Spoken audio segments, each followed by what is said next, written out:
Welcome to Asif YouTube channel. Hi friends, இங்கே பாருங்கள், இஞ்சி பூண்டு இது எப்படி அரைச்சி வச்சா ஒரு மாதம் ஆனாலும் இது கெட்டு போகாமல் அதோட நிறம் மாறாமல் இருக்கிறதுக்கு டிப்ஸு சொல்கிறேன் பாருங்கள்.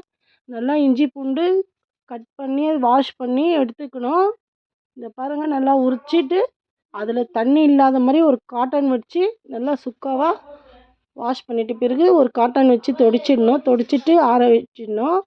அதுக்கப்புறமா இதுமாரி கட் பண்ணி எடுத்துக்கிட்டு இப்போ நாங்கள் மிக்ஸி ஜாரில் அரைப்போம் இல்லையா, அது எப்படி அரைக்கணும்னா தண்ணி கொஞ்சம் ஒரு சொட்டு தண்ணி கூட விடக்கூடாதுங்க.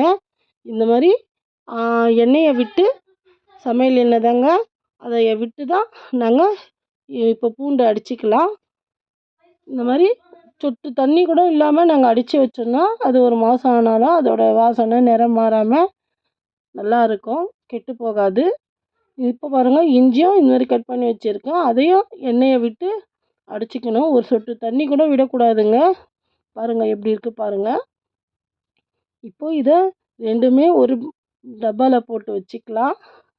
ஃப்ரிட்ஜில் வச்சோன்னா ஒரு மாதம் ஆனாலும் அதோட நிறம் மாறாது, கெட்டு போகாது, ஃப்ரெஷ்ஷாக அரைச்ச மாதிரியே இருக்கும். உங்களுக்கு எங்கள் வீடியோ பிடிச்சிருந்தா சப்ஸ்கிரைப் பண்ணுங்கள், லைக் பண்ணுங்கள், தொடர்ந்து வீடியோ பார்க்கலாம், சப்போர்ட் பண்ணுங்கள்.